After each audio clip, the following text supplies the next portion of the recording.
Poor chicken man, poor chicken man, poor chicken man.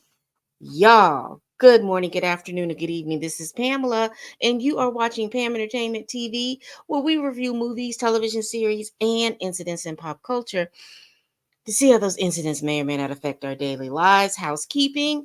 Hey, if you want to support this channel, please hit that like button and subscribe. Once you subscribe, you'll be open to a plethora of movies and television series that I have reviewed, and also my pop culture chats. Also, my Cash App is floating down around at the bottom if you want to support. Also, I have memberships that are open. Now, let's get into this. Baby chicken man, chicken man, chicken man. Now, as we left the last episode, Lena's little cousin went ahead and pruned himself out the timeline in the interrogation room at the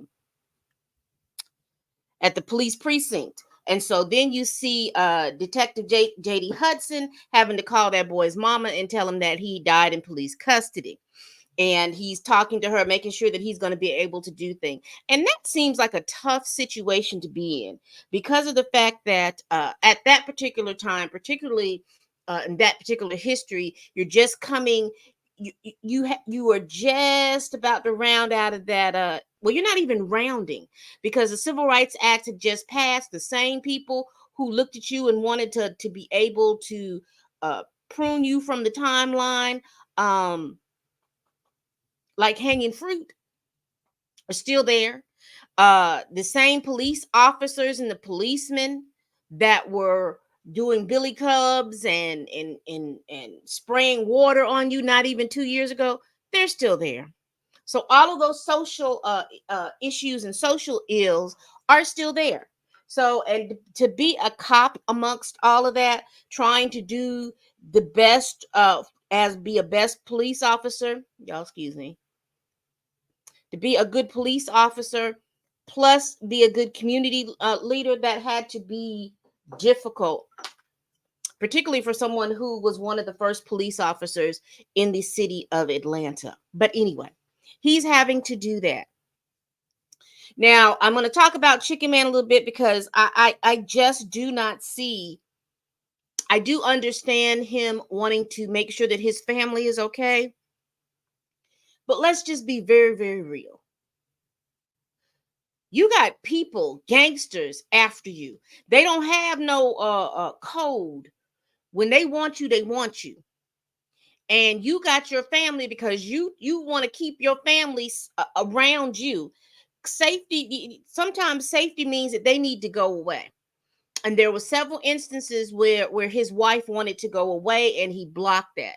She was making a whole lot of sense because you have children, making a whole lot of sense about getting out of there, and getting out of the way. You block that. So anyway, you got Chicken Man and his wife in the hotel room.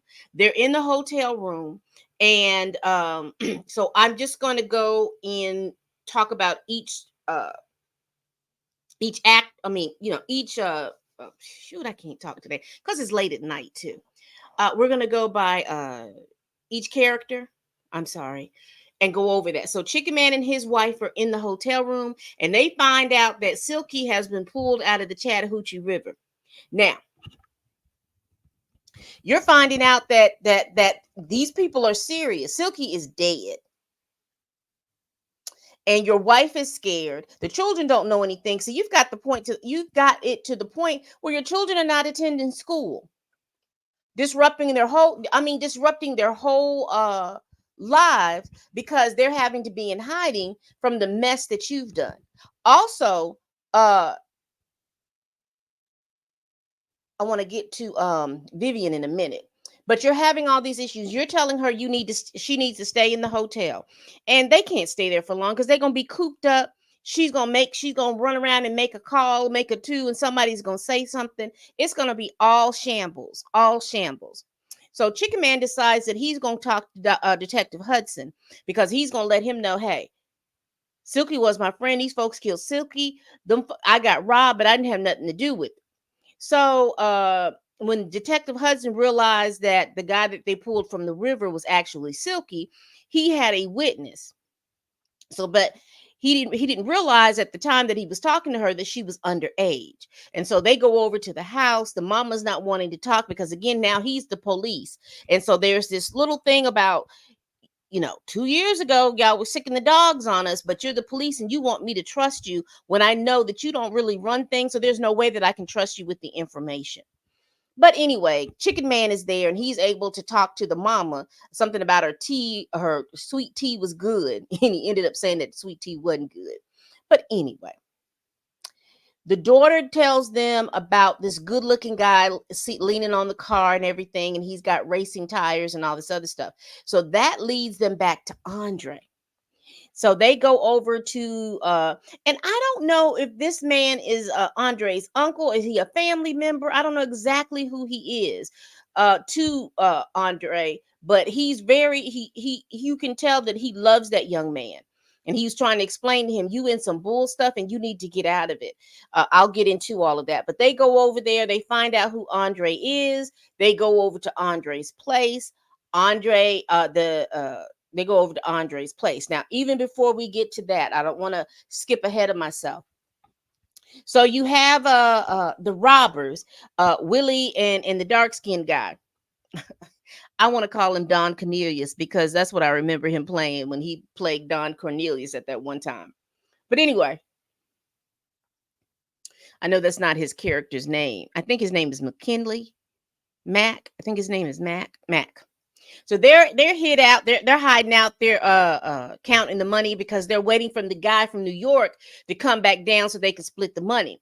But see, they don't realize a lot of things are going on. So let's talk about Andre real quick because then I'll be able to get to Chicken Man and Detective Hudson.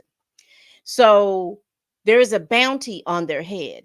He goes to the shop, and I guess that's his uncle or whoever he is. He lets him know, hey, there's a bounty on your head. Now he's dealing with old Big Good, and Big Good loves herself some Andre. Andre's in there blowing her back out, doing all of these little different things. Anyway, Andre, you remember Andre still had some of the loot when he was told, don't be trying to pawn this stuff off. You need to get rid of this. You don't need to have any of this stuff right here floating around here because somebody's going to tell on you. Andre don't listen. See, this is the missteps of not listening. I am not advocating anybody doing any crime, but if you are going to do some things, your circle has to be very small and everybody's mouths have to be shut. Hell, make them sign an NDA. I'm sorry, I don't mean to be blowing so hard in y'all's ear. Make them sign an NDA. Let me see if I can. Make them sign an NDA.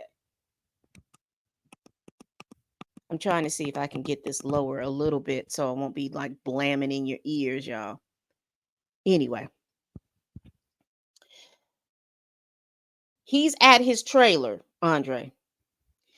The uncle, I'm calling him the uncle, but the shop man, he comes over and he gives Andre a bus ticket to Houston. He tells him, you need to be on the first train smoking because these people got a bounty on your head and you need to get out to Houston. You need to lay low. And Andre's like, man, I got to get my $20,000 and everything. He's like, it don't matter about all of that. You need to lay low. These people are looking for you. They know who you are. They're looking for you. Andre he's getting ready to go. Now he got old big girl in the trailer. She thinks that she's getting ready to go with Andre. Andre tells her, no, I got to go. Well, she gets pissed off and salty. Now, let me just tell you, and this is the thing that this is what pisses me off.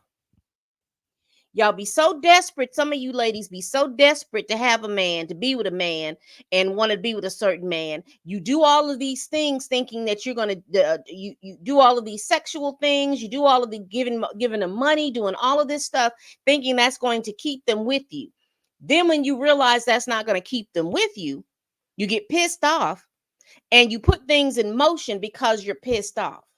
Now, big girl gets pissed off because Andre won't take her with him.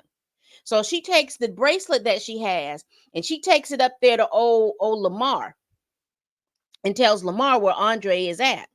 Meanwhile, in between time, the Hudson and Chicken Man get out there with Andre trying to talk to him about some stuff. Andre got a gun on him and then baby bullets just start flying. And it ends up some kind of way. Well, Lamar ends up circling around Andre and shoots Andre in the back. And Andre dies right in front of Chickenman and the detective. So Andre is now one of the robbers that are dead. Just a little side note, Andre does go to the house where they're hid out, and he explains to him what's going on. He explains to uh Mac and Willie. No, it was just Mac at that time. He explains to Mac, hey, there's a bounty on our heads. I want my $20,000. I'm leaving tonight. I need to go. Y'all need to give me my money so that I can go. Mac is still waiting for his friend from New York, and he's like, I don't care nothing about that. These people are paying people to find us, to look for us. Now, let me rewind and go back. Willie, the little boy that was helping him out, the lookout who can spot the police like anything, he comes over there all beat up because apparently, in order for his mama to be able to pay the rent, she is dropping it low and spreading it wide for the landlord. And then the landlord is over there whooping on this little boy. And he comes back saying, telling Mac, hey, I need a place to stay. Mac said, what's wrong? Hey, I'll handle it. Don't worry about it. We'll handle it and stuff like that. You can go on back home. And Willie's like, nah, I'm going to go over here and handle it. Baby Willie goes over there and the landlord comes out like telling the boy, you need to leave, and I just felt so bad for the little boy. And I felt so bad for the whole situation, how you've got, how, how people are taken advantage of. I don't like it at all. But anyways, Willie gets over there and he basically beats up the landlord man, and he tells the boy, listen, you need to get your lick in. And the little boy is scared. And he's like, no, I don't want to do that. He said, this man is in here having carnal relations with your mother, calling your mother out of her name, and then beating on you. You can't let that persist. So he ends up getting a couple of good kicks and licks and things in their end. And Willie turns around and shoots the man. And I'm not laughing, but I'm just like, you talk about overkill, because I thought having the baby to beat up on this man was overkill. But then Willie turns around and doggone shoots the man in the leg. But the one thing that does, what that's going to happen, or what's going to happen with that, is that the landlord is probably going to kick his mama out. Either way, the landlord is going to kick his mama out, or because I don't even think he's the landlord, because they look like they lived in the projects. It looks like he's like he probably is the maintenance man or something like that, whatever it is. And whatever the rent was being paid, he was paying it just so he could get, it was transactional, tail for pale, anyway. So we have that situation going on. You have Vivian, what's his name? Oh, Vivian that messed around and ratted out Chickenman to Missouri Slim, because Missouri Slim hasn't left. You remember how Frank told him to go on now? You need to go on back to what you call it. He says, I'm not going back, because you remember Missouri Slim is pissed off that he had been robbed, and he as he says it, we was robbed and we was humiliated in front of the bitches. We supposed to be the baddest people in here, but look at what happened. So Frank said that he was handling. Now, what I've learned and figured out about Frank Moten, Frank is handling stuff, but he's also getting his businesses tied up, because he went and talked to the senator about some land in College Park that he wanted to buy. And the senator is like, hey, I know who you are. You're a gangster. We don't want to do that. But he was like, who do you think those people that you're doing business with? Now, let me set the scenario up. Frank is still in his hotel in the presidential suite. The senator is up there doing business with these two white guys in regards to, I guess, doing some land deals and stuff like that. He's making ways of doing deals. Frank wants to buy this land, and then he's told that he can't get this land completed because the zoning commission is blocking his stuff. And basically, what the senator says is, the devil, the two, both y'all the devils, and I'd rather do business with the devil I know instead of the devil I don't know. And Frank is looking at that because he's like, oh, okay. And I'm wondering, Was he buying that? Did he have like his own little corporation or something, like a little LLC, or was he just going down there as Frank Moten buying the land? Because back in the day, I do remember. I don't remember. Let me hush, because that was way, way when I was little. But I was told that a lot of times when Black folks wanted to get business done, they always had to hire a white face to be the face of the business. So they would open up a company and an LLC or whatever it was they opened, and they always had a white person as the front for that particular company so that they can get business done. And so until they got to the point where now everybody knows that that's what that is, and they'll do the business as they need to do.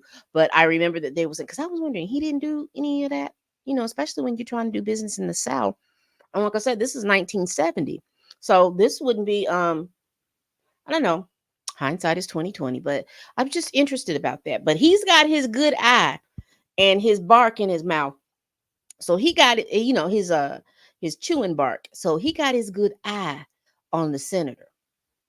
And the senator better watch his back. But anyway, Vivian, the Missouri Slim gets Vivian right behind me. And baby, she had to rat out Chickenman, and she didn't want to die.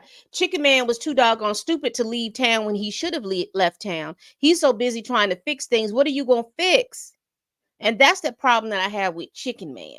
What are you trying to fix? These people are trying to kill you. Well, if I turn in the robbers, it don't matter. Your name is all over. It does not matter. He is going to wipe out everybody who was involved in that. And that means from the robbers to you to he's already gotten Silky. Frank is gonna wipe all of y'all out because you robbed him and you humiliated him in his reputation. Well, anyway, it ends with Vivian ratting out Chickenman. The people are coming. Chickenman's wife is scared because people are walking by the room and stuff like that, and she don't know who they are or anything like that. She's scared. She's on the phone with Chickenman. Chickenman tells her, gives her all this little song and dance about, oh, we need to do this and da da da da da da da. Trust in me. Meanwhile, he's got enough time to go over here to Vivian, and he's trying to talk his little hustle to Vivian, and she's like, I'm sorry. Next thing you know, Missouri Slim comes out in the back, and they done got Chickenman, y'all. And that was the end of the episode. So we've got so far, two of the robbers are now, four of the robbers are dead. There's only three left. Plus the guy up in New York that they don't know anything about yet. So you got one robber that was found on the lawn. You got what's her name? Lena. She was dead. You got Lena's little cousin that hung himself in jail. You got Andre, who was shot in the back. So that's four people who are involved that are gone. So now you got Mac, Willie, and the other little boy that's still there. Those are only three of the robbers that are still there. This is a mess. When I tell you this is a mess, this is a mess. But we're going to continue on, y'all. We're going to continue on. I know I'm a little behind on my fight nights. I know I'm a little behind on my reasonable doubts. But, baby, I told y'all it was my birthday and I was partying and I wasn't going to get none of this done. So, what do y'all think? Y'all think they going Chickenman, you think he gone? What you think they going to do with Vivian? What do you think they're going to do with Chickenman's family? Ain't but three robbers left. And Willie has exposed himself by shooting the landlord and the man that was sleeping with the little boy's mama. So what do y'all think is going to happen next, baby? We're going to see in this next episode. So y'all like, comment, and subscribe. Y'all share this video if you care. Again, my Cash App is down at the bottom if you want to support, and memberships are available. But make sure you hit that like button. Y'all, please tell a friend, tell a kin, tell a coworker, tell that helper that you can't stand that I am over here making these videos. Baby, we in round 5. We got to get to round 6. And I will see you then. And as always, people, bye-bye.